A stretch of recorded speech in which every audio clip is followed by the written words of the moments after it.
On Christmas Eve, my husband, the CEO, demanded, "Say sorry to his new girlfriend or lose my paycheck and promotion." I said one word. By morning, my bags were packed and my London transfer was done. My husband's father turned white. "Please say you didn't send those papers." My husband's smile disappeared instantly. "Send what papers?" "Apologize to Victoria. Tonight. At the Christmas party. In front of everyone." I stared at my husband across the mahogany desk in our home office, the personnel action form with my name on it sitting between us like a declaration of war. Robert's voice was flat, emotionless, the same tone he used when firing executives who'd outlived their usefulness. "And if I don't?" I asked, already knowing the answer. "Before we continue, I want to thank you for being here and sharing these stories of strength and self-worth. If you believe that no one should weaponize their power against those who help them succeed, please consider subscribing. It's free and helps us reach more women who need to hear this. Now let's see how Linda handles this betrayal. Then your salary is suspended. Your promotion is cancelled. And there are documented concerns about your behavior that could lead to termination." He finally met my eyes, and what I saw there wasn't my husband. It was a CEO executing a difficult decision. "This doesn't have to be complicated, Linda. Apologize to her and we move forward." Apologize to her. To Victoria Ashford, the 28-year-old chief innovation officer who was sleeping with my husband. The woman whose flawed proposal I'd professionally dismantled at yesterday's board meeting because it would have destroyed everything Morrison Pharmaceuticals stood for. The woman Robert was now protecting at the cost of our 8-year marriage and my career. I looked down at the form again. Salary suspension effective immediately. Postponement of my vice president promotion, the one that was supposed to be announced January 1st. Mandatory public apology for unprofessional conduct towards senior leadership. Something crystallized in that moment. Not heartbreak. I'd already cried those tears 4 months ago when I'd come home early and heard her voice in our bedroom. This was something colder. Clear. The kind of clarity that only comes when you realize the person you loved has become someone you don't even recognize. "Okay," I said quietly. Robert blinked, visibly surprised. He'd been prepared for tears, anger, negotiation. My calm acceptance threw him completely off balance. "You'll apologize?" he pressed, needing confirmation. "I'll handle it," I said, standing up. Not a lie. Not an agreement. Just a promise that I absolutely intended to keep. But I need to explain how we got here. How a marriage that started with so much promise could end with my husband weaponizing corporate policy against me on Christmas Eve. How the woman who'd helped build Morrison Pharmaceuticals into a successful company could be sitting in her own home being threatened with professional destruction by the man she'd once loved. It started 12 years ago, though I didn't recognize the warning signs then. I met Robert in graduate school when I was 26, deep into my PhD in biochemistry. I was spending 16-hour days in labs that smelled like formaldehyde and desperation, running experiments that failed more often than they succeeded, sustained by coffee and the stubborn belief that my research mattered. Robert was finishing his MBA, charismatic, ambitious, full of grand visions about the future. He'd walk into the graduate student lounge where I'd be reviewing research papers, and he'd sit down beside me uninvited, asking questions about my work. Not the polite, glazed-over questions most business students asked when they were trying to seem interested. Real questions. Thoughtful ones. He wanted to understand the science, wanted to know how drug development actually worked beyond the financial models and market analyses. "My father runs a pharmaceutical company," he told me during one of those conversations. "Small operation. Focuses on rare diseases, pediatric cancers, genetic disorders, conditions that affect thousands of people instead of millions. It's noble work, but it's bleeding money. The big pharmaceutical companies won't touch these diseases because there's no profit in it." Dr. James Morrison had founded Morrison Pharmaceuticals 30 years earlier with a mission that was almost quaint in its idealism. He believed pharmaceutical companies had a moral obligation to develop treatments for patients who were ignored by market forces, who suffered from conditions too rare to justify the massive research and development costs. It was beautiful in theory. In practice, it meant the company existed in a state of perpetual near bankruptcy, sustained more by Dr. Morrison's stubborn refusal to quit than by any rational business model. "I want to change that," Robert had said, his eyes bright with conviction. "I want to prove you can do well by doing good. that you can save lives and make money, that ethics and profit don't have to be mutually exclusive. I'd believed him. God, I'd believed every word. We got married 8 years ago, right after Robert took over as CEO from his father. Dr. Morrison had stepped back to chairman of the board, ready to let his son take the company in new directions while he maintained oversight. Robert had asked me to join the company as director of strategic planning, using my scientific background to evaluate drug candidates, build partnerships with research institutions, develop frameworks for sustainable growth. We'll do this together, he'd promised on our wedding night. Your science and my business sense. We'll build something extraordinary. And for a while we did. I threw myself into Morrison Pharmaceuticals with the same intensity I'd brought to my doctoral research. I built the strategic planning framework from scratch, systems for evaluating which rare disease research projects had the best chance of success, which academic partnerships were worth cultivating, how to balance ethical mission with financial sustainability. Within 4 years we'd tripled revenue. We'd secured partnerships with major research hospitals. We'd brought 2 new treatments to market. One for a rare form of pediatric leukemia, another for a genetic blood disorder. These weren't blockbuster drugs that would make us billions, but they were saving children's lives. They were exactly what Morrison Pharmaceuticals had been founded to do. Dr. Morrison loved me for that. He'd introduce me at company events as the smartest person in this organization, and I'm including myself in that assessment. He trusted my judgment on research priorities, valued my opinion on strategic decisions, made me feel like I belonged in ways that had nothing to do with being Robert's wife. Those were good years. We were building something meaningful. Robert and I would work late together, reviewing proposals at the kitchen table, debating priorities, finishing each other's sentences. We felt like partners in every sense of the word. Then success changed things. The Forbes profile came first. 30 under 30 in healthcare. Robert Morrison transforms his father's legacy company. Then the Wall Street Journal feature about young CEOs disrupting pharmaceutical industry conventions. Then the speaking invitations, the board positions at other companies, the attention from venture capitalists who saw Morrison Pharmaceuticals as an acquisition target. Robert started measuring worth by stock price instead of lives saved. He began having lunch with investors who cared only about returns, who asked questions like, "Why are you wasting resources on diseases that affect so few patients?" He'd come home from these meetings energized in ways that made me uncomfortable, talking about optimizing our portfolio and pivoting to higher margin opportunities. "We could be so much bigger," he'd say. "We're limiting ourselves by staying focused on rare diseases. There's a whole market for age management treatments, cosmetic applications of existing compounds. The profit margins are incredible." I'd remind him why his father had started this company, why we'd both chosen this work. The children who were alive because of treatments we'd developed. "I'm not saying we abandon them," Robert would respond, frustration creeping into his voice. "I'm saying we diversify. We use profitable products to fund the noble work. It's just smart business." But I'd seen this story before in the pharmaceutical industry. Companies that started with ethical missions, that promised to use profits from one area to fund research in another. It never worked that way. The profitable products always consumed more resources, demanded more attention, became the primary focus until the original mission was just marketing language on a website nobody read. I became inconvenient. The wife who reminded him of humble beginnings. The scientist who prioritized research integrity over quarterly profits.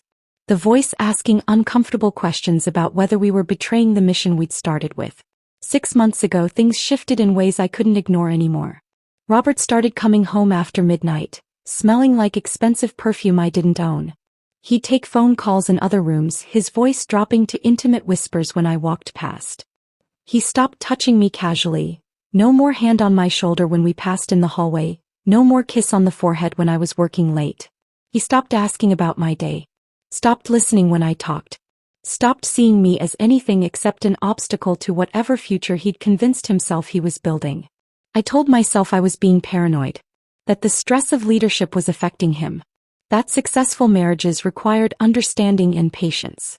That once we got past this growth phase, things would return to how they'd been. I was lying to myself, but confronting the truth felt impossible.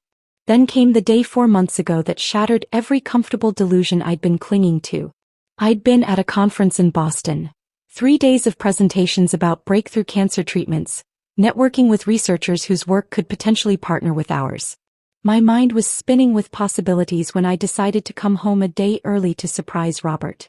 I even stopped at the grocery store buying ingredients for pasta carbonara, the dish I'd perfected during our first year of marriage when we were still people who cooked together, who laughed over kitchen disasters, who had time for each other. I walked into our penthouse carrying groceries and hope, both of which I dropped in the entryway when I heard sounds from our bedroom. Not ambiguous sounds that I could rationalize or reinterpret. Specific sounds. Victoria's voice sang Robert's name in a way that left zero room for misinterpretation. I stood frozen, my mind cataloging details with scientific precision. Her shoes by the door, red-soled Louboutins I recognized from the office. 2 champagne glasses on our coffee table, lipstick stain on one in a shade I'd never wear. Robert's jacket draped over a chair. I backed out quietly. Left the groceries in the hallway. Drove to a hotel where I spent 3 hours crying in a bathroom that smelled like industrial cleaning products. Then I dried my face, looked at myself in the mirror and made a decision. In pharmaceutical research, when a compound shows toxicity in trials, you don't spend years trying to reformulate something fundamentally flawed. You terminate the trial and start over. My marriage was showing toxicity. It was time to terminate and start over. But I didn't confront Robert. I didn't demand explanations or apologies or couples counseling that we both knew wouldn't change anything. Instead, I started planning.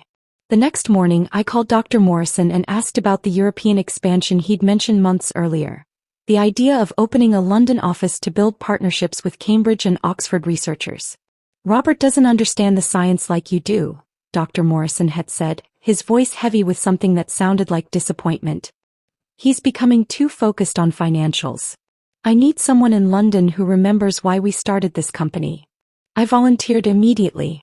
For 4 months, I'd been working evenings and weekends building those London relationships. Vetting researchers. Evaluating compounds. Demonstrating my value to an operation 3,000 miles away. And I'd been documenting everything else. Victoria's flawed proposals. Robert's ethical compromises. Company credit card statements showing hotel rooms and jewelry purchases that had nothing to do with business. Not for revenge. For protection. For the inevitable moment when Robert would try to destroy me professionally to protect his affair. Which brought me to yesterday's board meeting where everything finally came to a head. Victoria had presented her grand restructuring proposal. Redirecting 60% of our research budget away from rare disease treatments toward cosmetic anti-aging products. It was filled with buzzwords about high-margin opportunities, and graphs that looked impressive until you examined the underlying assumptions.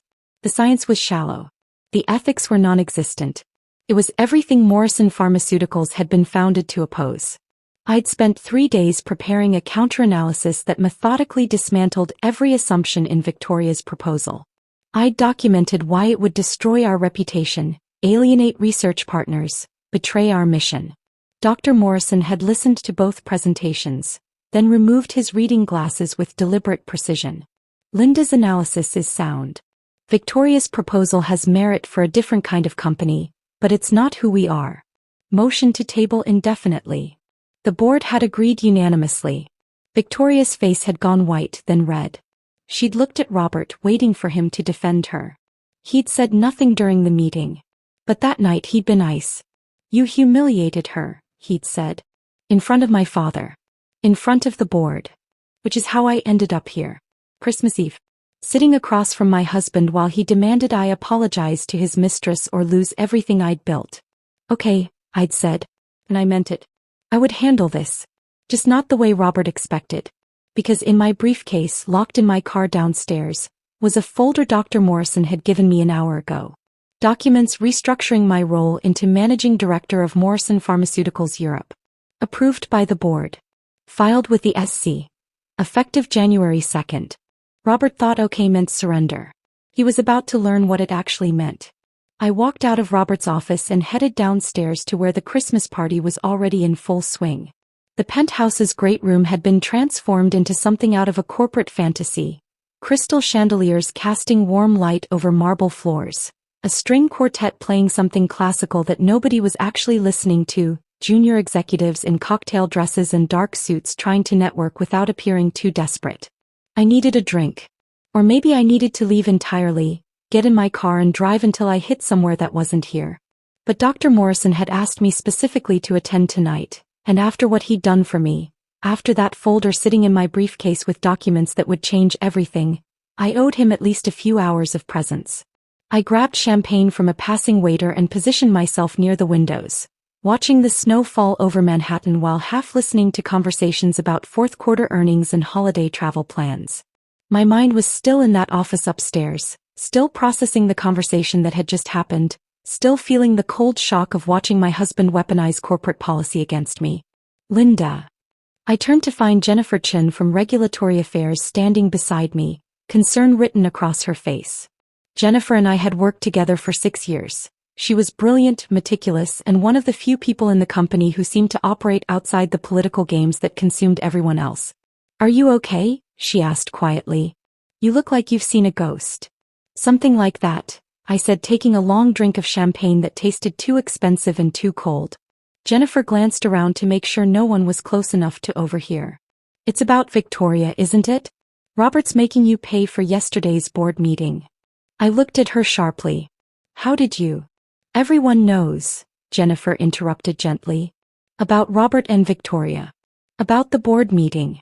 About the fact that you absolutely demolished her proposal with data she couldn't argue against." She paused. "People are taking sides, Linda. And you might be surprised to learn that most of the actual scientists are on yours. That shouldn't have mattered, but it did. It mattered more than I wanted to admit. Robert wants me to apologize to her," I said quietly. "Tonight. In front of everyone. Says my salary is suspended and my promotion is cancelled until I do." Jennifer's face went pale, then flushed with anger. "He can't do that. That's abuse of authority. He's the CEO," I said. "He can do whatever he wants. Dr. Morrison would never." "Dr. Morrison doesn't know yet." I looked at Jennifer carefully, weighing how much to say, how much to trust. "But he will. Soon." Jennifer studied my face, reading something there that made her expression shift from anger to curiosity. "You have a plan." "I have options," I corrected. Before Jennifer could respond, the energy in the room shifted. Conversations quieted, people turned toward the entrance, and I knew without looking that Victoria had arrived. Victoria Ashford was beautiful in the way that stops conversations. Tall, blonde, wearing a red dress that probably cost more than most people's monthly rent. She moved through the room like she owned it, which I supposed she thought she did now that she'd secured the CEO's attention.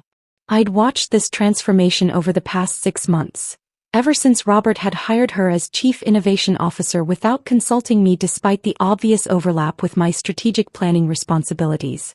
She'd arrived with credentials that looked perfect on paper. Stanford MBA, former consultant at Bain, a TED Talk on disruptive innovation in healthcare that had 2 million views. I'd watched that talk once, forcing myself through 18 minutes of buzzwords and inspirational platitudes that said absolutely nothing of substance if you actually understood pharmaceutical research. But Robert had been mesmerized. I remembered watching him during her interview presentation, seeing something in his eyes I hadn't seen in years when he looked at me. Fascination, desire, that particular thrill of something new and shiny and untested. "We need fresh perspectives," he told me when I'd questioned the hire privately. "New ways of thinking.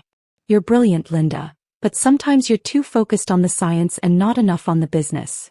Translation: you care about the mission and that's become inconvenient. I should have fought harder then. Should have insisted on being part of the decision-making process. Should have recognized that Robert was already laying groundwork for my marginalization, choosing someone whose loyalty would be to him rather than to the company's founding principles. But I'd still been trying to be the supportive wife, still believing that questioning his judgment would make me look insecure rather than professionally concerned. Victoria saw me across the room and smiled, bright and sharp and triumphant. She raised her champagne glass in a mock toast that made my stomach turn. "She thinks she's won," Jennifer murmured beside me. "She has won," I said. "At least the battle she thinks we're fighting." "What does that mean?" I drained my champagne and set the empty glass on a nearby table. "It means Victoria is playing checkers while the rest of us are playing chess." 3 months after Victoria's arrival, she'd presented her grand strategic vision to the board. the restructuring proposal that had led directly to yesterday's disaster and tonight's ultimatum. I'd spent 3 days preparing my counteranalysis, barely sleeping, surviving on coffee and the growing rage that came from watching someone with minimal pharmaceutical knowledge try to dismantle decades of meaningful work. Victoria's proposal had been full of graphs that looked impressive and buzzwords that meant nothing. Pivoting to high-margin opportunities. Optimizing resource allocation. Leveraging existing compounds for expanded market penetration. What it actually meant was abandoning children with rare genetic disorders in favor of selling anti-aging creams to wealthy consumers who didn't need them. The science was shallow, repurposing existing compounds for cosmetic applications, work that required minimal research but could be marketed at premium prices. The profit margins were undeniably attractive. The ethics were non-existent. I'd documented every flaw in her analysis. The false assumptions about market size. The underestimated costs of regulatory approval for cosmetic products. The complete failure to account for reputational damage when our lead researchers resigned in protest, which they would and which I'd documented with signed statements from 3 department heads. When I'd presented at the board meeting, Victoria's face had gone white, then red. Her voice had gotten sharper and more defensive with each challenge, revealing that she didn't actually understand the science she was proposing to revolutionize. Dr. Morrison had listened to both presentations with that careful attention he brought to everything. When Victoria finished, he'd removed his reading glasses and set them on the table with deliberate precision.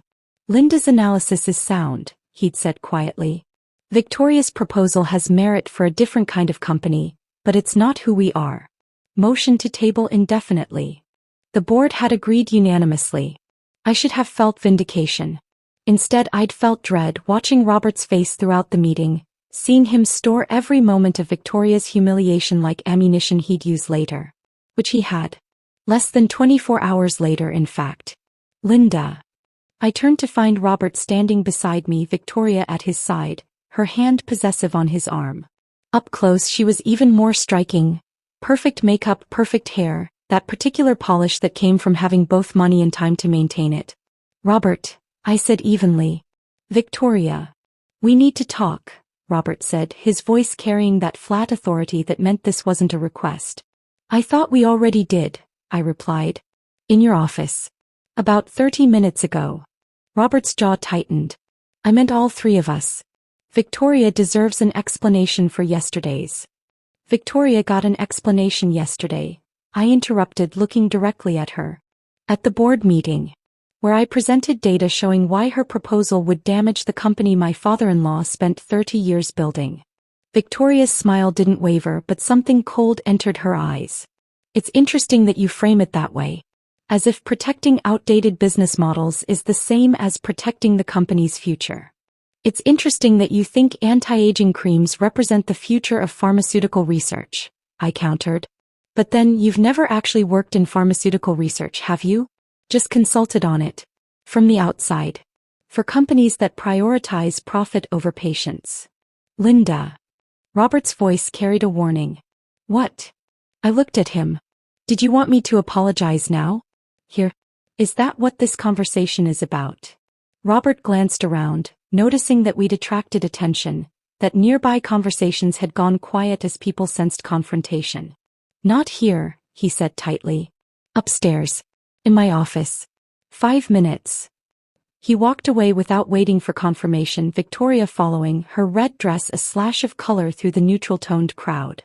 Jennifer appeared at my elbow. "Please tell me you're not going up there alone." "I'm not alone," I said quietly. "I have everything I need." "Linda, he's going to try to force this. In front of her. He's going to make you choose between your dignity and your career." "I know," I said. "But Jennifer, he doesn't understand what choice I've already made." I touched her arm briefly, grateful for her concern, then headed toward the elevator that would take me back upstairs to Robert's office.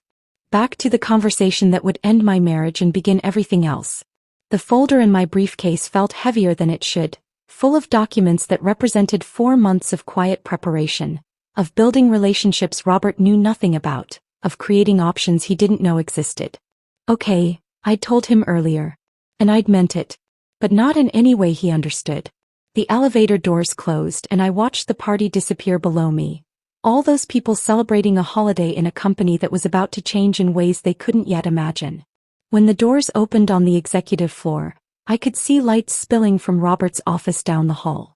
I squared my shoulders and walked toward it. Toward the confrontation that had been coming since the day I'd heard Victoria's voice in my bedroom 4 months ago. Toward the moment when OK would transform from apparent surrender into something Robert would spend months trying to understand. Robert's office was exactly as I'd left it 30 minutes earlier. Mahogany desk positioned to dominate the room, floor-to-ceiling windows offering a view of Manhattan that had probably cost more than most people earned in a lifetime, everything arranged to project power and control. Victoria was already there, standing near the windows with her champagne glass, looking like she belonged in this space more than I ever had.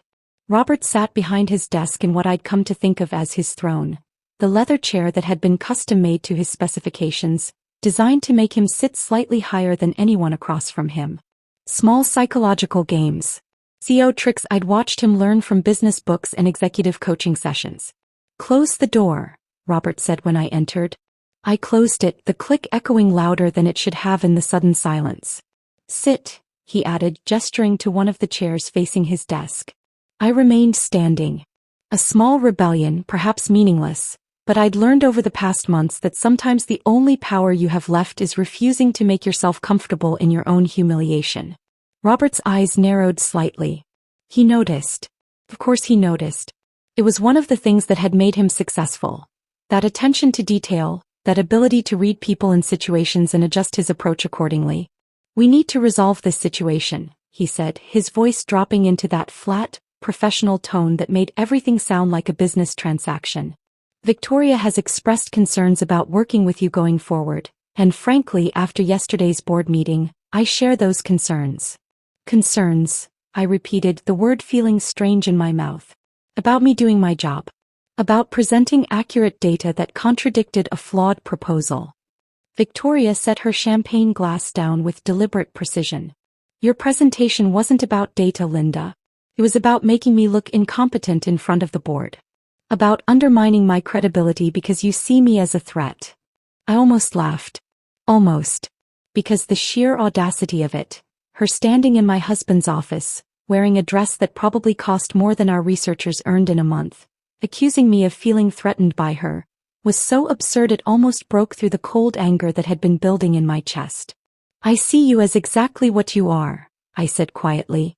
"A consultant with an MBA who thinks buzzwords and TED Talks qualify you to revolutionize pharmaceutical research. Someone who's never spent a day in a lab, never evaluated a clinical trial, never had to tell parents that we don't have a treatment for their child's disease because it's not profitable enough for the big companies to bother with. Linda." Robert's voice carried a warning, but I ignored him. "Your proposal would have gutted our rare disease research division. It would have driven away every serious researcher we have. It would have destroyed everything Morrison Pharmaceuticals was founded to do. And yes, I presented data showing exactly that. Because that's my job. Or it was, until apparently doing my job became grounds for disciplinary action." Victoria's face had gone red, her composure cracking. "This is exactly what I'm talking about. This hostility. This refusal to consider alternative viewpoints. Robert, you see what I mean, don't you?" Robert stood up, walked around his desk to stand beside Victoria. The gesture was deliberate, choosing his position, making clear whose side he was on. "Linda, you need to understand something," he said. "Victoria is a senior leader in this organization. She reports directly to me. When you undermine her publicly, you undermine my authority and my decision-making. That's not acceptable." "What's not acceptable?" I said, my voice still quiet but carrying an edge now. "Is using your position as CEO to protect your personal relationship at the expense of the company's mission and your wife's career." The words hung in the air like smoke. Robert's face went pale, then flushed. "What are you implying?" he asked, though we all knew exactly what I was implying. "I'm not implying anything," I said. "I'm stating facts. You hired Victoria without consulting me despite obvious overlap with my responsibilities. You've supported her proposals over the objections of experienced researchers. You're now using HR mechanisms to punish me for presenting data that contradicted her strategy. Either your judgment has been catastrophically compromised, or you're deliberately sabotaging me. Neither option reflects well on your leadership. Victoria made a sound that might have been a laugh or might have been something else entirely. This is incredible. Robert, she's actually accusing you of professional misconduct because she can't accept that her approach is outdated and her attitude is toxic. My approach saved the company from a strategic disaster, I shot back. Your approach would have turned us into just another cosmetics company chasing profit margins while children with rare diseases continue to suffer because no one will develop treatments for them. Enough. Robert's voice cut through the argument with CEO authority. This is exactly the problem, Linda. This inability to collaborate. This need to be right at everyone else's expense. This is why we're here. He walked back to his desk, opened a drawer and pulled out the personnel action form I'd seen earlier. He laid it on the desk between us like evidence at a trial. This is effective immediately, he said, and his voice had gone completely flat now, emotionless in that way that meant he'd made a decision and wouldn't be swayed. Your salary is suspended pending resolution of documented concerns about your professional conduct. Your promotion to vice president is postponed indefinitely. And you're required to issue a public apology to Victoria acknowledging that your approach at yesterday's board meeting was inappropriate. I stared at the form, reading the words again even though I'd already seen them. Unprofessional conduct towards senior leadership. Failure to demonstrate collaborative approach. Concerns regarding judgment and team dynamics. Corporate language designed to sound objective while meaning whatever the person wielding it wanted it to mean. This is retaliation, I said quietly. Using company policy to punish me for challenging Victoria's proposal. Using your authority as CEO to protect your, I paused, choosing my words carefully, professional relationship with her. This is accountability, Robert countered. For behavior that multiple people have documented as problematic. Multiple people, I repeated. You mean Victoria? Who documented concerns after I contradicted her at a board meeting. That's not multiple people. That's one person with a vested interest in discrediting me. There are other complaints, Robert said. From researchers who felt bullied by your management style. From colleagues who've experienced your dismissive attitude toward ideas that don't align with your vision. This was news to me. Researchers complaining about me. I'd spent 8 years building relationships with our research teams, defending their work, fighting for resources they needed. The idea that they'd complained about me felt like fiction.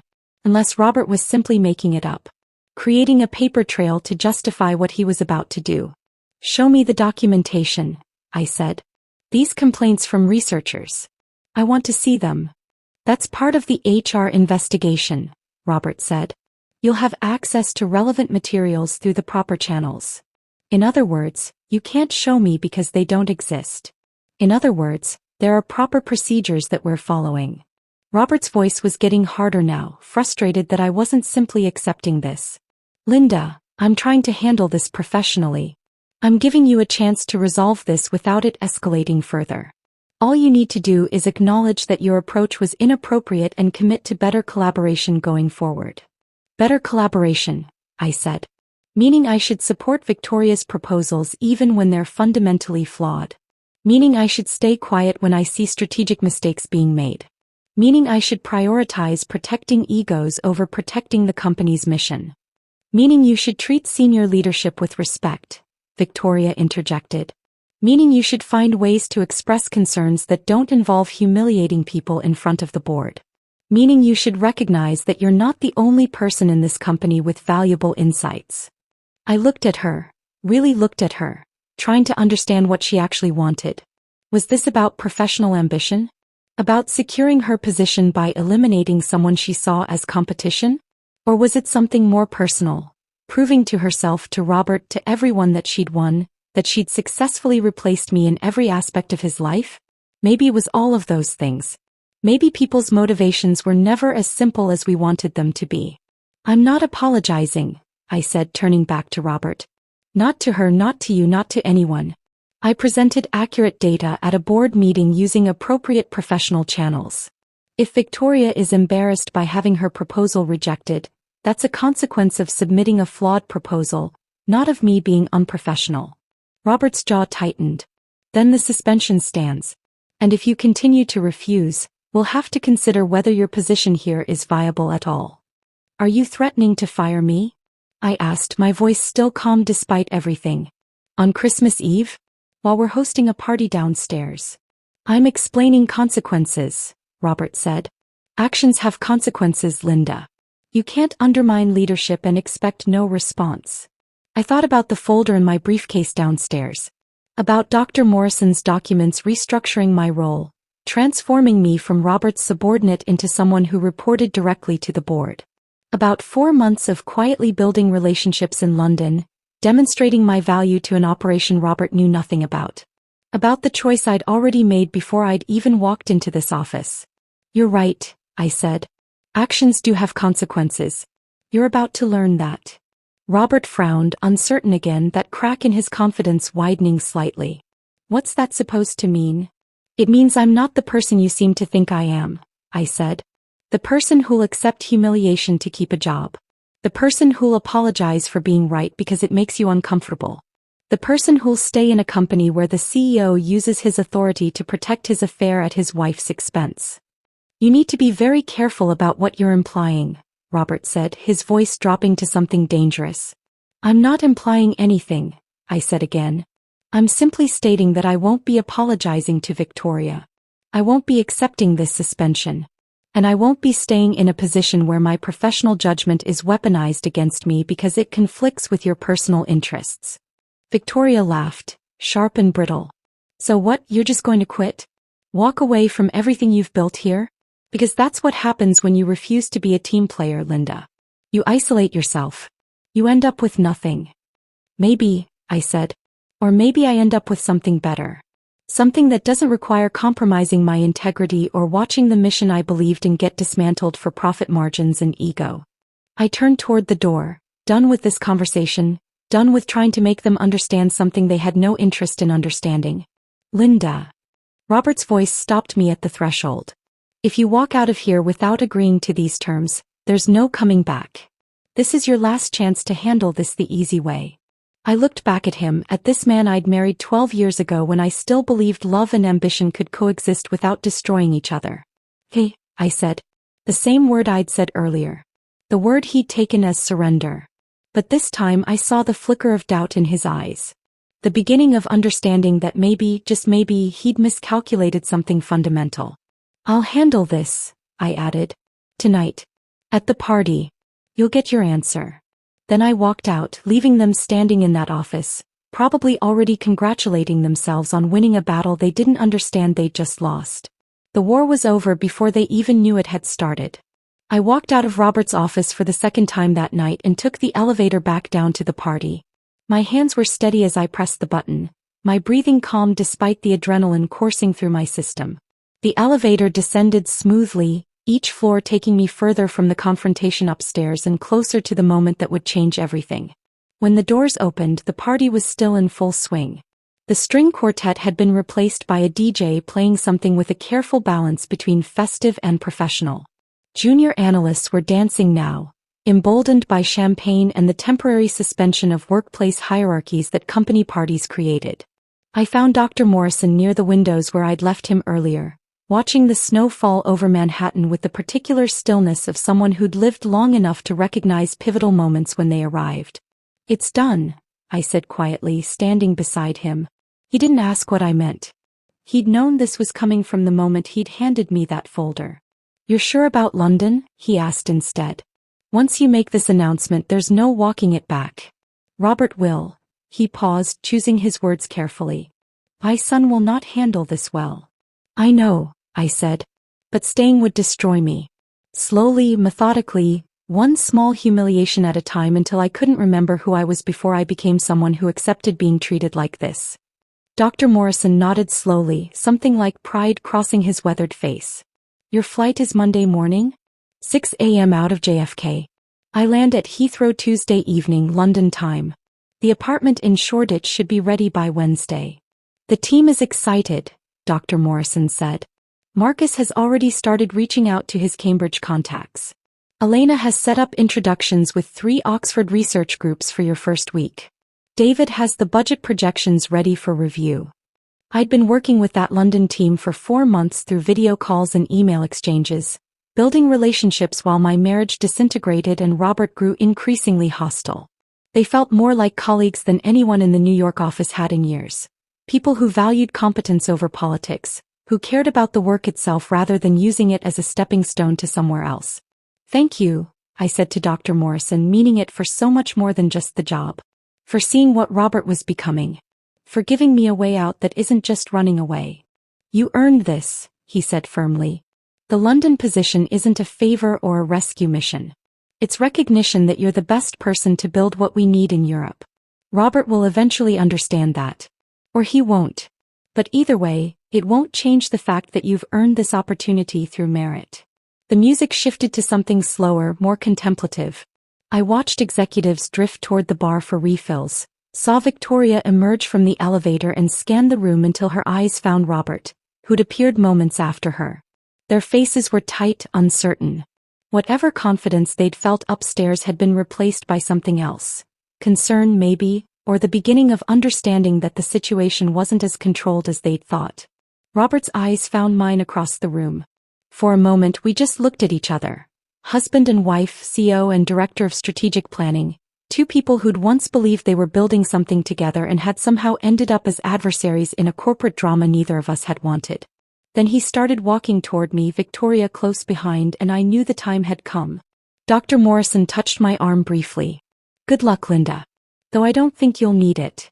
I waited until Robert was close enough that I wouldn't have to shout, but far enough that other people would hear what I was about to say. The conversations around us quieted as people sensed something significant was happening. "I have something to say," I announced, my voice carrying across the great room with more steadiness than I felt. The music stopped. The DJ, reading the room with professional instinct, killed the track mid-beat. In the sudden silence, every person at Morrison Pharmaceuticals' Christmas party turned to look at me. Robert's face showed satisfaction. He thought he'd won, thought I'd bent to his ultimatum, thought I was about to publicly apologize to Victoria and cement his control over both his company and his personal life. Victoria's smile was radiant, triumphant. She raised her champagne glass in a small gesture that looked celebratory to anyone watching but that I knew was mocking. A private acknowledgement that she'd taken everything that had been mine and I was about to acknowledge her victory publicly. I looked at both of them, these people who'd thought they could corner me, force my compliance, make me choose between dignity and survival. "I'm resigning from my position as Director of Strategic Planning," I said clearly, watching Robert's satisfaction drain into confusion. "Effective immediately. I've accepted the role of Managing Director for Morrison Pharmaceuticals Europe. I'll be relocating to London next week to oversee our expansion there." The silence deepened, changed quality. Confusion rippled through the room. People exchanged glances, trying to make sense of what they'd just heard. Robert's face went white, then red. "You can't. That position doesn't exist. I haven't authorized any." "The board authorized it 2 weeks ago," I interrupted, keeping my voice calm and professional. "Dr. Morrison signed off personally. It's already been filed with the SEC. I'm surprised you didn't see the paperwork, Robert. But then you've been quite distracted lately." That last part was petty, perhaps, but I allowed myself the small satisfaction of watching him realize that everyone in this room now understood exactly what I was implying. Dr. Morrison stepped forward from where he'd been standing near the windows. "Robert, perhaps we should discuss this in private." "No." Robert's voice was sharp, almost desperate. "Linda, you can't just leave. We have projects there are responsibilities. That need someone who understands the science," I finished for him. "Someone who cares about the mission. I'll be doing exactly that work in London. Everything's already arranged. Housing, visa, team structure. I start January 2nd. I turned to Victoria, gave her the coldest smile I could manage. "Congratulations on your promotion to Director of Strategic Planning. I'm sure you'll do wonderfully. I've left detailed transition notes in my office. You'll need them." Victoria's face had gone pale. She'd expected humiliation, mine, not hers. She'd expected validation, public acknowledgement that she'd won, that she'd successfully replaced me in every aspect of Robert's life. Instead, she was being handed a job she wasn't qualified for, in front of everyone who knew she wasn't qualified for it, as the woman she tried to destroy walked away with dignity intact. I started toward the exit, my head high, my heart pounding but my expression serene. Linda, wait, Robert's voice cracked slightly. We need to talk about this. You can't just. I paused at the door, looked back at the room full of executives watching this corporate drama unfold. My eyes found Dr. Morrison, who gave me the slightest nod of approval. Okay, I said, using the same word I'd given Robert twice already tonight. The word he'd taken as surrender. In this context, in front of all these witnesses, it meant something entirely different. It meant, okay, I'm done. Okay, I choose myself. Okay, you're about to discover what happens when you mistake silence for weakness. Then I walked out into the December night, into the snow that was falling harder now, into the first moments of my new life. Behind me, I heard Robert's voice, loud with panic. Dad, please tell me she didn't file the succession documents. Please tell me you didn't sign off on equity restructuring without consulting me. Dr. Morrison's response was quiet but carried in the sudden silence. I consulted with the board, Robert. That's all the consultation required. Perhaps you should have paid more attention to what your wife was building instead of a deliberate pause, other concerns. I didn't stay to hear the rest. I had 36 hours until my flight to London, a hotel room near JFK waiting for me, and the beginning of a future that was finally entirely mine. The snow was cold against my face as I walked to where I'd parked my car. My phone was already buzzing with texts and calls, but I ignored them all. There would be time for logistics and explanations and the administrative dismantling of a marriage. But tonight I just needed to feel this. The weight lifting from my chest, the possibility opening before me, the understanding that I'd chosen myself over everything else and the sky hadn't fallen. I'd survived. More than survived. I'd won, though not in any way Robert or Victoria would understand. I'd won by refusing to play their game. By building something they didn't know existed until it was too late to stop it. By saying okay and meaning something completely different from what they'd heard. I got in my car and drove toward JFK, toward the hotel room where I'd spend Christmas morning, toward London and a team who didn't know about affairs or betrayals or marriages ending in penthouse offices. Toward a life where I could just be Linda again. Where my work would be judged on merit rather than politics. Where I wouldn't have to fight for space in my own marriage or dignity in my own company. The Manhattan skyline receded in my rearview mirror, getting smaller and smaller until it disappeared entirely, swallowed by snow and distance. And I felt nothing but relief. The hotel room near JFK was exactly what you'd expect from corporate lodging: beige walls, generic landscape prints, a bed that was comfortable enough but forgettable. I checked in just after midnight on Christmas Eve. Still wearing the emerald silk dress from the party, my suitcases already packed and waiting in the car. I should have felt something dramatic.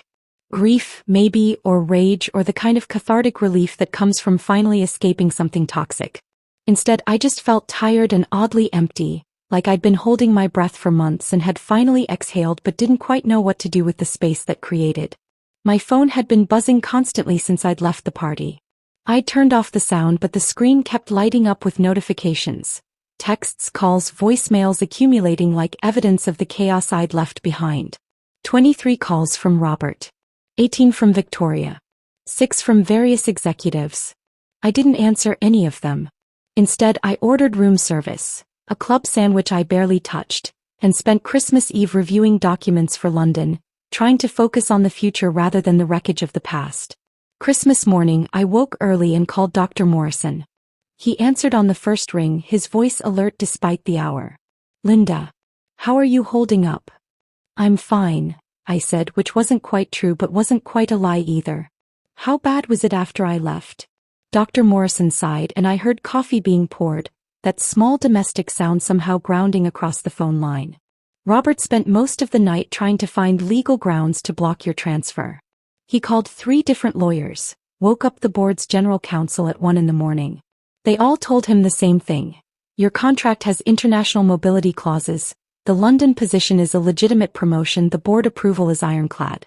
There's nothing he can do. And Victoria? Furious that you're taking research relationships with you. She apparently tried to demand that you turn over your contact lists, your Cambridge and Oxford connections, as if professional relationships built over a decade are company property that can be transferred like office furniture. I laughed darkly at that. Victoria really had no idea how any of this worked. You couldn't just inherit credibility or trust or the kind of professional relationships that made research partnerships possible. What did you tell her?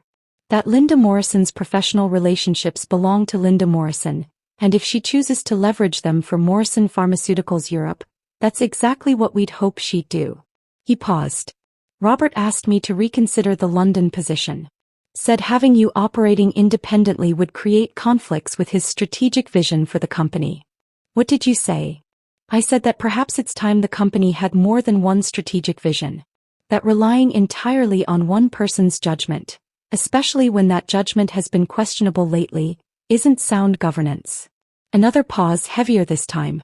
He hung up on me, Linda. First time he's ever done that. We talked logistics after that.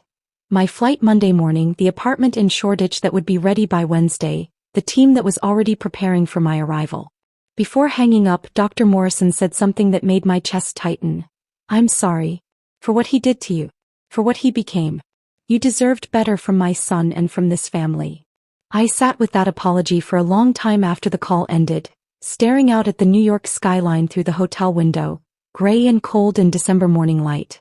I spent the rest of Christmas Day in that room, not celebrating but preparing. I reviewed housing contracts, studied UK employment regulations, mapped out my first 90 days in London with the same methodical precision I'd brought to pharmaceutical research. My phone buzzed periodically with text from Robert. First angry, then pleading, then angry again. I didn't read them. I'd blocked his number after typing out a single response. My lawyer will contact you about separation proceedings. Please have all future communication go through legal counsel.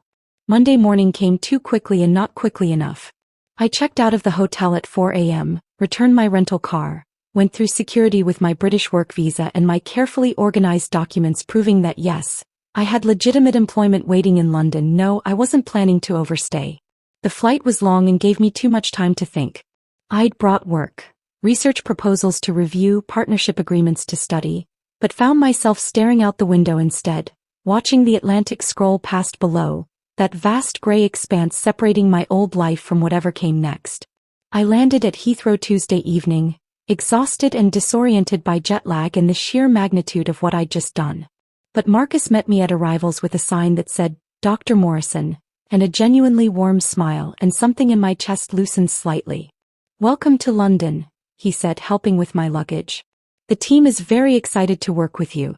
We've got your apartment ready, groceries stocked, even found a decent coffee maker since Elena mentioned Americans are particular about their coffee. That small kindness, the thoughtfulness of stocking groceries, of thinking about coffee preferences, made me feel more welcome than I'd felt in New York in years. The Shoreditch office was everything Dr. Morrison had promised. Modern but not ostentatious, filled with natural light, the kind of space where you could actually think rather than just perform productivity for whoever might be watching. My team was small, 8 people initially, but they were genuinely excited about the work we'd be doing. Not excited about climbing corporate ladders or positioning themselves for promotions, but excited about the actual science, the actual mission of developing treatments for diseases nobody else would touch. No one here knows, I realized during that first week. About the affair. About the Christmas Eve confrontation. About personnel action forms and ultimatums and marriages ending in penthouse offices. They just knew me as Dr. Linda Morrison, the new managing director with a reputation for identifying promising research partnerships and building sustainable operations. It was liberating in ways I hadn't expected. But New York didn't disappear just because I'd flown across an ocean. News filtered back through professional networks and former colleagues who stayed in touch despite the awkwardness of my departure. Jennifer from Regulatory Affairs started sending emails, carefully worded updates that felt like intelligence reports from behind enemy lines. Thought you should know, they always began before detailing the latest disaster. Victoria's Cosmetics pivot had been approved by Robert over objections from senior researchers. Within 2 months, 3 of our best scientists had resigned in protest. Dr. Sarah Chin, who'd been developing a promising treatment for pediatric leukemia, had left for Johns Hopkins, taking her entire research team with her. Dr. Michael Rodriguez, our lead researcher on rare genetic disorders, had accepted a position at Boston Children's Hospital, explicitly citing the company's abandonment of its founding mission.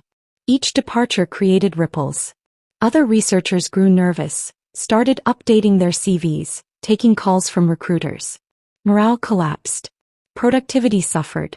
The culture here is toxic now, Jennifer wrote in March. People don't trust leadership.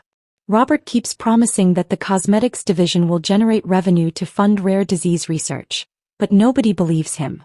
It's the same lie pharmaceutical companies always tell: we'll do the profitable work to subsidize the mission work, and it never actually works that way. I read these updates with complicated feelings. Vindication that I'd been right about Victoria's proposal, but also sadness watching something I'd helped build crumble from leadership failures I'd predicted but couldn't prevent. Mark from research operations called every few weeks, ostensibly with technical questions about projects I'd initiated but really just checking on me, making sure London was working out. You should see the Fortune profile they did on Robert, he said during one call in late spring. It's incredible. Glowing praise for his bold strategic vision and willingness to make tough decisions. They make him sound like he's revolutionizing healthcare. I found the article later that day. Couldn't help myself despite knowing it would just make me angry. The profile was exactly what Mark had described. Robert photographed in his corner office, looking confident and visionary.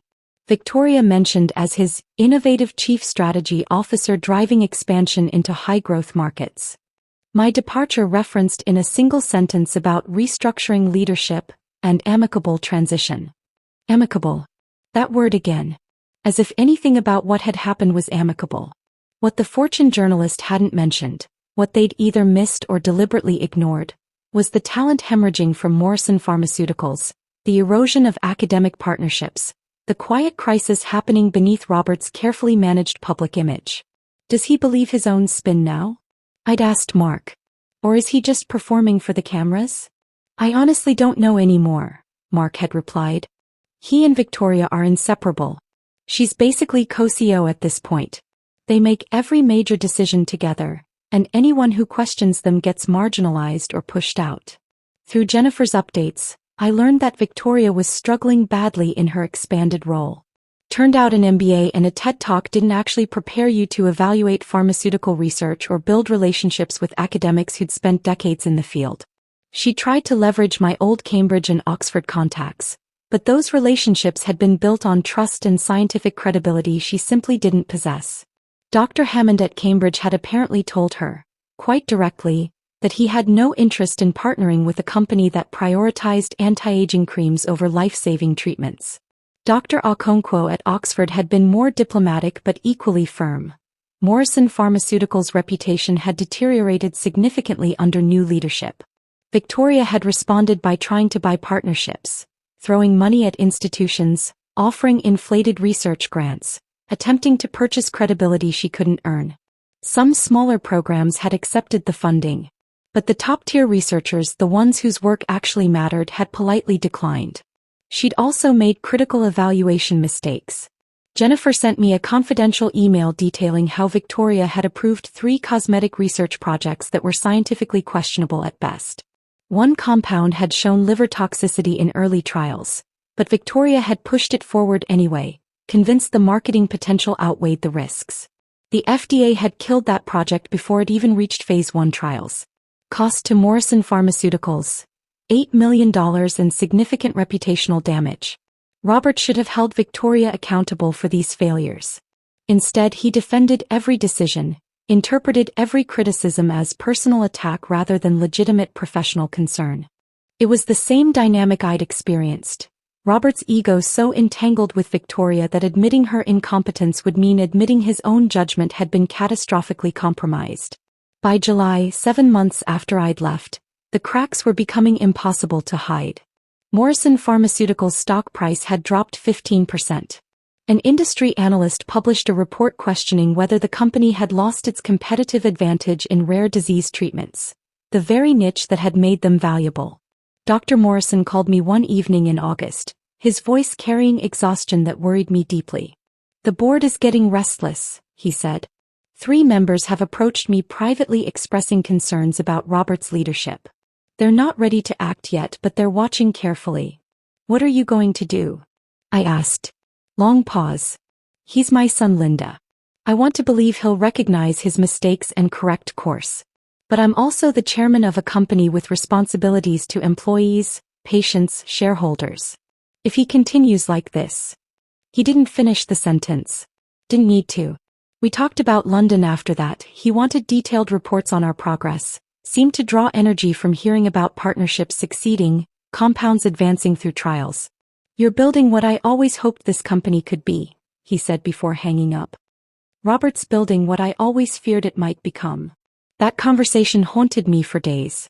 Dr. Morrison was 74 now, visibly declining, watching his life's work fracture under his son's leadership.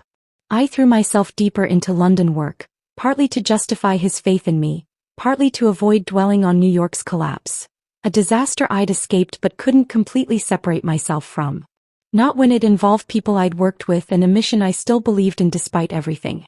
The London summer was surprisingly warm that July, the kind of weather that made British people declare a heat wave, while Americans looked confused about what the fuss was over 75 degrees. I'd been in the office late working on a partnership proposal with Cambridge when my phone rang around 7 p.m. Dr. Morrison's name on the screen made my stomach tighten.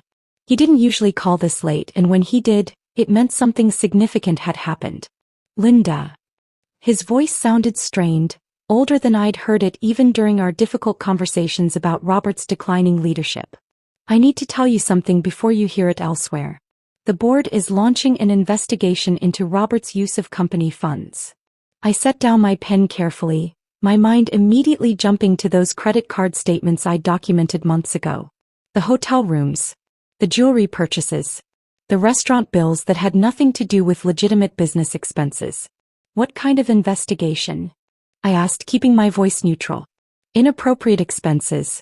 Possible personal enrichment. Violations of our ethics policies. Dr. Morrison paused, and I heard something that might have been a glass being set down, liquid being poured. He was drinking, which he rarely did. An anonymous report was filed with our compliance hotline 3 weeks ago. Very detailed documentation. Dates, amounts, even photographs of credit card statements. My chest tightened. Dr. Morrison, I need you to understand something. I documented those expenses, yes. I kept records as insurance in case Robert tried to come after me legally. But I never filed any reports. I never sent anything to compliance or the board or anyone else.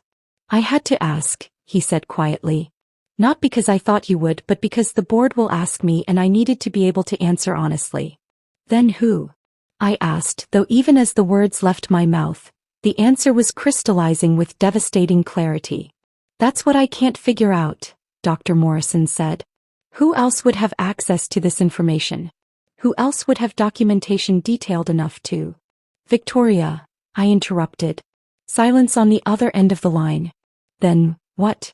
But she and Robert are together. Why would she? We're together, I corrected, my mind racing through the implications. Dr. Morrison, think about it. Victoria aligned herself with Robert when he had power and could advance her career. But what's been happening over the past 7 months? I could hear him thinking, connecting dots. The researcher departures.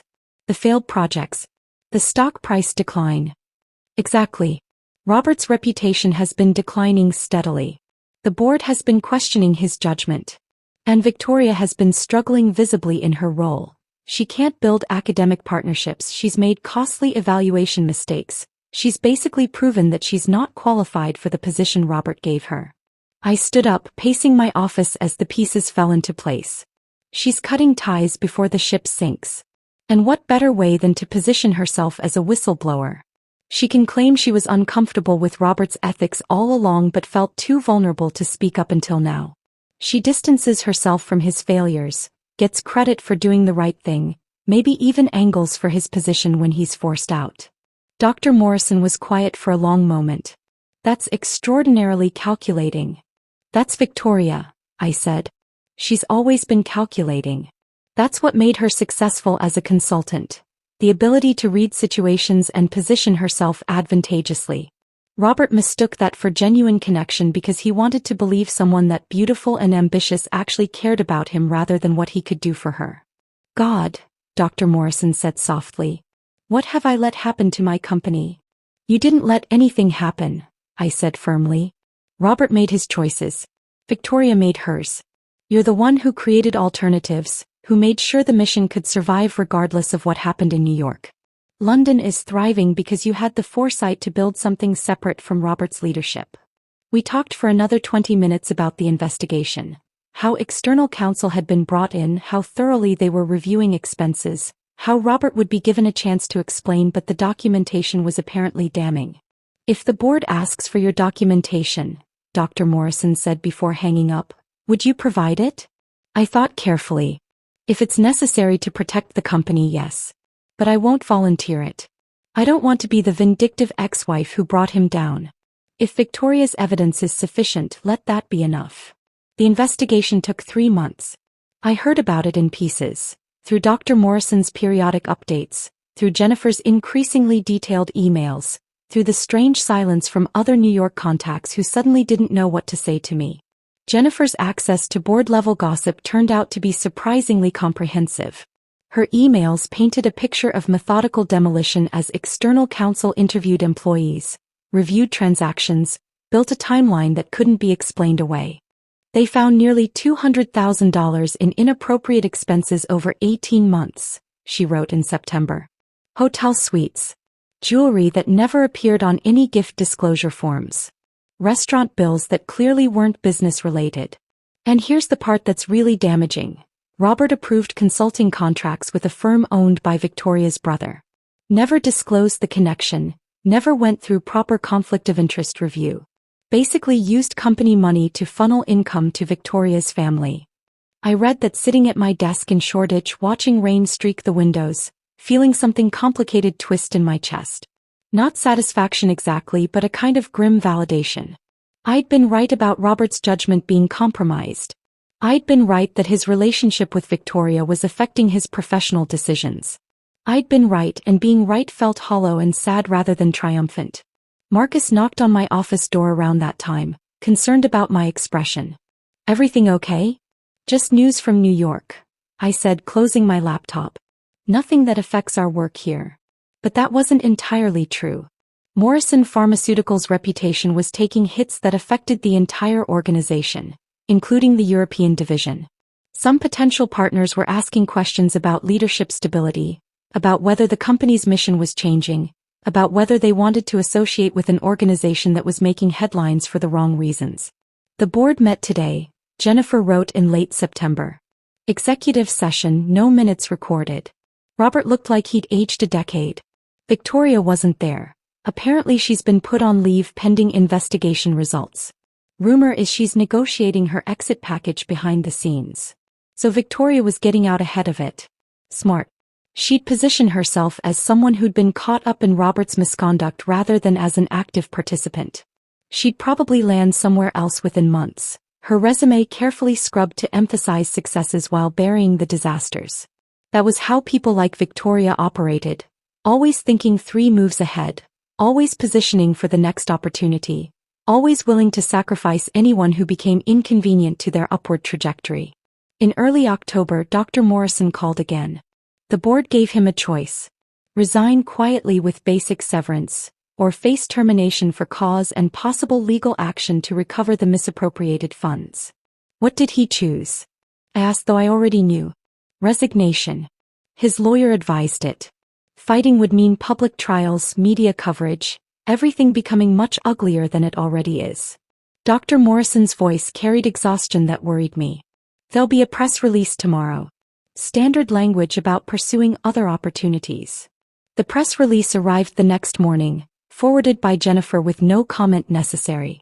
Robert Morrison was stepping down to pursue other opportunities. The company was grateful for his leadership during a period of growth and transformation. No mention of investigations or ethical violations or nearly $200,000 in inappropriate expenses. Just careful corporate language that said everything to people who knew how to read between the lines and nothing to everyone else. Victoria's not getting his job, Jennifer added in a follow-up email. Board brought in Dr. Patricia Hammond from Merck. Spent 20 years developing rare disease treatments. She's exactly what the company needs. Actual pharmaceutical experience and commitment to the original mission. I knew Patricia slightly from industry conferences. Brilliant researcher, strong ethical compass, completely uninterested in the kind of political games that had consumed Robert and Victoria. Her appointment sent a clear message about the direction Morrison Pharmaceuticals was taking. Back to the mission. Back to rare disease research. Back to everything Dr. Morrison had founded the company to do. I should have felt vindicated. Should have felt satisfaction that the company was being rescued from Robert's disastrous leadership. Instead, I mostly felt sad. Sad for Dr. Morrison watching his son's public disgrace. Sad for the employees who'd believed in Robert's vision. Sad for the time and energy wasted on cosmetics pivots and political infighting instead of work that actually mattered. But I also felt something else. Gratitude maybe that I'd gotten out when I did. That I was building something in London rather than still fighting battles in New York. That I'd chosen myself over loyalty to a man who'd stopped deserving it. Elena knocked on my office door that afternoon. Linda? The Cambridge team wants to schedule a call about advancing the cystic fibrosis compound to phase 2 trials. Are you available tomorrow morning? Absolutely, I said, pulling up my calendar. What time works for them? Work. Real work. Scientific progress. Children's lives being saved. This was what mattered. Not corporate drama or executive downfalls or investigations into expense accounts. Robert's choices had consequences. Victoria's calculation had paid off in the short term but would probably haunt her long term. Dr. Morrison's company was being rescued by someone who actually understood its mission. Me. I was exactly where I needed to be, building something real while New York sorted through the wreckage of everything Robert had destroyed. The investigation concluded. Robert resigned. Victoria left quietly with her severance package and carefully crafted narrative. And Morrison Pharmaceuticals began the slow work of rebuilding its reputation under Patricia Hammond's leadership. I stayed in London watching it all from across the Atlantic, grateful for the distance, grateful for the escape, grateful that OK had meant exactly what I'd needed it to mean. Life in London had settled into a rhythm by the second year. The European division had grown from 8 people to 63, with offices now in London, Paris, and Berlin. We had 7 compounds in various stages of clinical trials, partnerships with 12 research institutions across Europe, and a reputation for being the part of Morrison Pharmaceuticals that had stayed true to the original mission. I'd made friends, actual friends, not just professional contacts. Emma, a researcher at Imperial College who I'd met through Marcus. David, a patent attorney who lived in my building and had talked me through the complicated process of international intellectual property law over numerous pub dinners. Sarah, an American expat who ran a bookshop in Bloomsbury and reminded me that life existed beyond pharmaceutical research. I'd built a life, in other words. Not the life I'd imagined when I was 26 and getting married, but a good life. An authentic one. So when the email arrived on a Tuesday morning in March, 2 years and 3 months after I'd walked out of that Christmas party, I almost deleted it without reading. The sender address was one I didn't recognize. The subject line was simple, something I need to say. Spam probably. Or a phishing attempt. I hovered my cursor over the delete button. But something made me open it instead. The first line told me everything. Linda, I've been in therapy for 6 months. Robert. I should have stopped reading right there. Should have deleted it and maintained the walls I'd carefully built that had made peace possible. But curiosity is a powerful thing, and after 2 years of silence, part of me needed to know what he possibly thought he had to say now. My therapist suggested I write this. The email continued, not because you owe me anything but because I owe you the truth. I destroyed our marriage because I was terrified of my own inadequacy. I sat back in my chair staring at those words on my screen. You were brilliant. Everyone knew it. You understood the science in ways I never could. My father respected your judgment over mine. The researchers trusted you more than they trusted me. Instead of dealing with that insecurity, I tried to diminish you. I found someone who made me feel superior instead of inadequate. I used my position to punish you for being competent. I convinced myself you were the problem when the truth was I'd become someone I didn't recognize. Rain was streaking the windows of my Shoreditch office, that persistent London drizzle that never quite qualified as rain but soaked you thoroughly anyway. I read that paragraph 3 times, feeling complicated things. Robert was finally saying what I'd known for years. Finally admitting what had been obvious to everyone except him. But acknowledgement 2 years late couldn't undo the damage. Couldn't erase the humiliation or the pain or the years of my life I'd spent trying to save something that had already died. The email went on. Victoria left me 6 months ago, by the way. Once I lost the CEO position, I stopped being useful to her. She's at a biotech startup now, still climbing, still ambitious, still everything she always was. I almost laughed at that. Of course Victoria had left once Robert lost his utility. Of course she'd landed somewhere else, probably with a carefully crafted narrative about having been caught up in circumstances beyond her control. That was who she'd always been. Someone who'd climb over anyone to get where she was going, then rewrite history to make herself look principled in the process. "I'm not asking for forgiveness," Robert wrote. "I'm not asking for anything. I just wanted you to know that what you did, walking away, choosing yourself, building something meaningful in London, taught me more about leadership and integrity than I learned in my entire time as CEO. You were right. About the cosmetics pivot, about Victoria, about the cost of compromising our mission for profit. About everything. I hope London is everything you needed it to be. I hope you found peace." Robert. I stared at that closing for a long time. Hope you found peace. As if peace was something you found rather than something you built, day by day, decision by decision, through the hard work of choosing yourself even when it cost you everything you thought you wanted. But yeah, I had found peace. Or built it. Whichever. I spent an hour debating whether to respond at all. Part of me wanted to just delete the email and pretend I'd never seen it. But another part, the part that had loved Robert once, that had believed in what we were building together, felt like he deserved some acknowledgement. Finally, I wrote back, "Robert, thank you for your honesty. I hope your therapy continues to help. I hope you find your way back to the person you were before ambition consumed everything else. Take care." Brief. True. Not warm but not cruel. Acknowledging his message without reopening doors that needed to stay closed. I hit send and closed my laptop, stood at my window watching London traffic below, thinking about how far I'd come from that Christmas Eve when my world had shattered. Robert's apology didn't change the past. It didn't make the betrayal hurt less or the humiliation fade. But it did offer something valuable. Confirmation that walking away had been exactly right, that the problem hadn't been me, that I'd made the only choice possible when staying would have meant slowly losing myself. 6 months later, on a cold September morning, I got a call from Patricia Hammond. "Linda."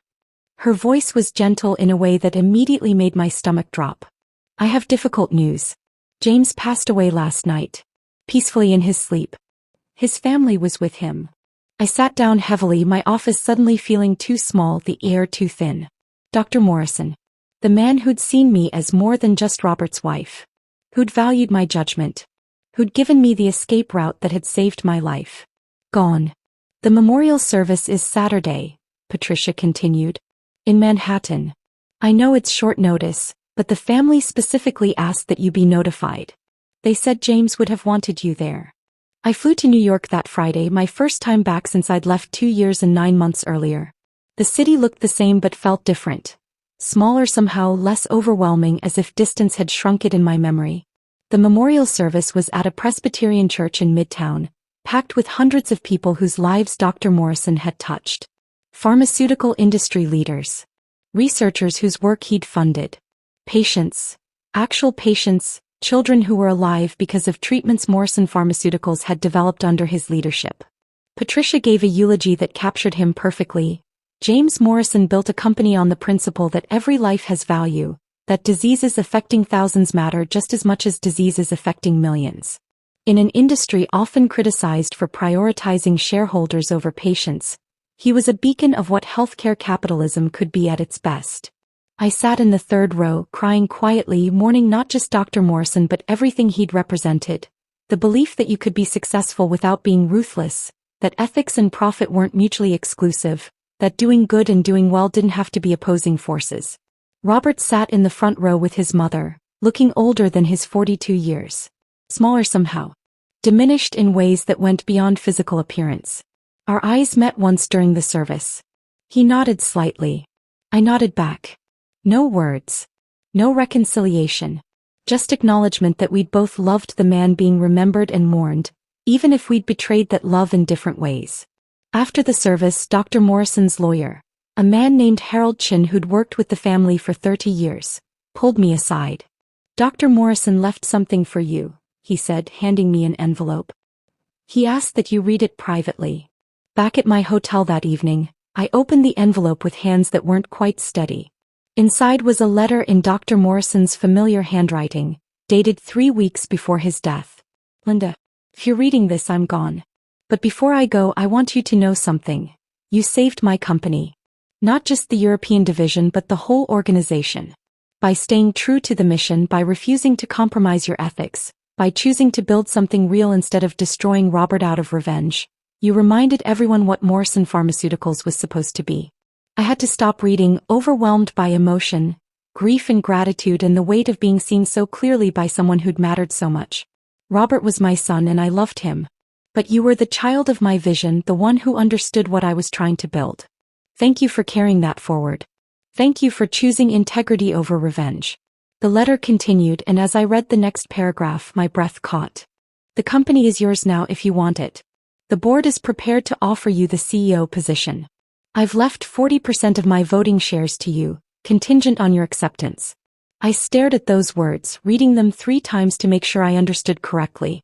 Dr. Morrison had left me control of Morrison Pharmaceuticals. Not just a position but actual voting shares. Enough to have real power, real authority to shape the company's direction. But if London has become your home, the letter concluded, if you'd rather keep building there than return to New York, I understand. Do what brings you peace. You've earned that. With love and gratitude, James. I sat with that letter for hours, watching Manhattan lights come on as evening fell, thinking about choices and consequences and what it means to honor someone's legacy. Dr. Morrison had offered me everything. Control of the company. Vindication over Robert. The chance to return to New York as the victor in a war I'd never wanted to fight. The temptation was real. Part of me wanted to accept, wanted to prove I could lead the whole company, wanted the satisfaction of sitting in the CEO chair while Robert watched from wherever his life had taken him. But that would have been about ego. About revenge. About proving something to people whose opinions no longer mattered. And I'd learned something crucial in my 2 years in London. The best revenge isn't destruction. It's building something so good that their failure becomes irrelevant by comparison. I'd built that in London. I was still building it. The question was whether I wanted to give that up to return to New York and all the complicated history waiting there. I looked out at the Manhattan skyline, at the city that had once been my home, and I knew my answer. I flew back to London the next morning, Dr. Morrison's letter folded carefully in my bag, his words still echoing in my mind. The company is yours if you want it. 40% voting shares. The CEO position waiting for me. Everything I might have wanted 3 years ago, before the affair, before the ultimatum, before I'd learned that sometimes the thing you think you want most would actually destroy you. The call from Patricia Hammond came 2 days later, on a Wednesday afternoon while I was reviewing partnership agreements with the Karolinska Institute in Stockholm. Linda. Patricia's voice was warm but carried a professional uncertainty. I assume you've read James's letter by now. I have, I said carefully. Then you know the board is prepared to offer you the CEO position. I want to be clear. I was hired as interim leadership specifically because no one knew whether you'd accept the role James clearly intended for you. If you want to return to New York, I'll step aside. No hard feelings. This was always meant to be your company if you chose to claim it. I looked out my office window at the Thames, at the London skyline that had become so familiar over the past 2.5 years. Watched a tour boat drift past. Tourists probably taking photos of Tower Bridge in the distance. Patricia, I appreciate the confidence, I said. Dr. Morrison's confidence, yours, the board's. It means more than you know. But, Patricia said, hearing what I hadn't said yet. But I'm going to decline. Silence on the other end. Then, can I ask why? Linda, this is everything most people in our industry spend entire careers working toward. Control of a major pharmaceutical company. The resources to shape research priorities. The platform to influence healthcare policy. Dr. Morrison built all of this and he wanted you to have it. Because I'm happy here, I said simply. I'm building something that matters. I have a team that functions on competence rather than politics. I make decisions based on science and ethics rather than stock prices and ego. I wake up every morning doing work that aligns with who I actually am. I paused, trying to find words for something I'd only recently fully understood myself. Accepting the CEO position would mean returning to New York. Navigating all the politics that destroyed my marriage. Constantly managing Robert's shadow and everyone's memories of what happened. Every decision I made would be examined through the lens of our history. Every challenge to my authority would carry subtext about whether I was qualified or just the ex-wife who came back to claim revenge. We could manage that, Patricia said. We could set clear boundaries, establish your authority independently of. You can't promise that, I interrupted gently.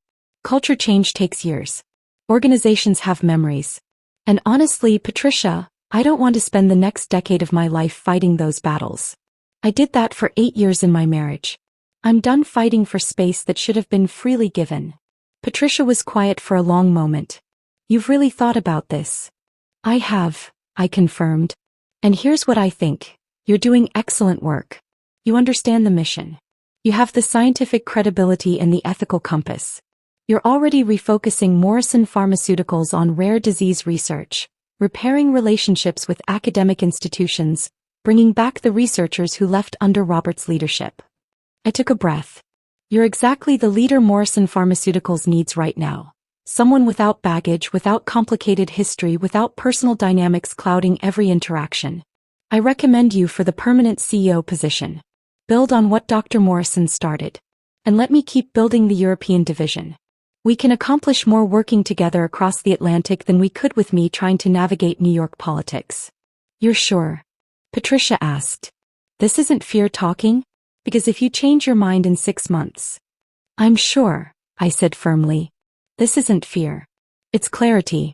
For the first time in years, maybe in my entire adult life, I know exactly what I want and why. That's worth more than any title.